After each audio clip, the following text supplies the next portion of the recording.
এই দেখো বন্ধুরা, এরা গাছের সব মুকুল খেয়ে নিচ্ছে। আমি এদের কাছে যাচ্ছি বলে দেখো এরা আমাকে দাঁত খেঁচাচ্ছে। এরা গাছের মুকুল খাচ্ছে কিন্তু আমি কিছু বলছি না, কারণ কিন্তু এরা খুব ক্ষুধার্ত। কারণ এরা একসঙ্গে অনেকে থাকে, তো আমি কিছুটা খাবার দিই, কিন্তু এরা একসঙ্গে প্রায় 30 থেকে 40 জন আছে। সেই জন্য সমস্ত হনুমানদের পেট ভর্তি করে খাবার দেওয়া আমার পক্ষে সম্ভব না। সেই জন্য এরা মোটামুটি গাছের মুকুল গাছপাতা খেয়ে এরা বেঁচে থাকে।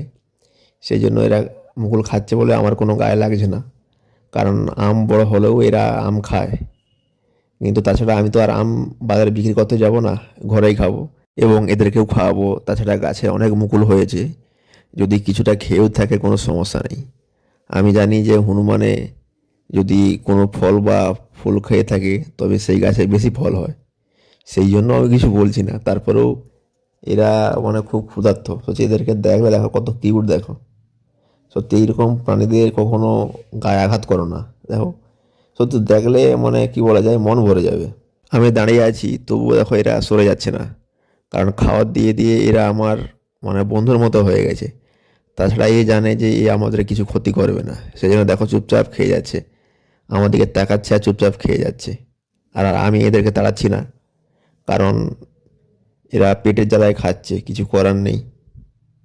খাক, কত খাবে খাক, কোনো সমস্যা নেই আমার। মানুষ যদি সব কিছু নিজের আপন করে নেয় তাহলে পৃথিবীর অন্যান্য পশু পাখিরা কী খেয়ে বেঁচে থাকবে? তাদেরও তো খাওয়ার জন্য কিছু দিতে হবে। বন্ধুরা, ভিডিওগুলো ভালো লেগে থাকলে অবশ্যই সাবস্ক্রাইব করে পাশে থাকবেন।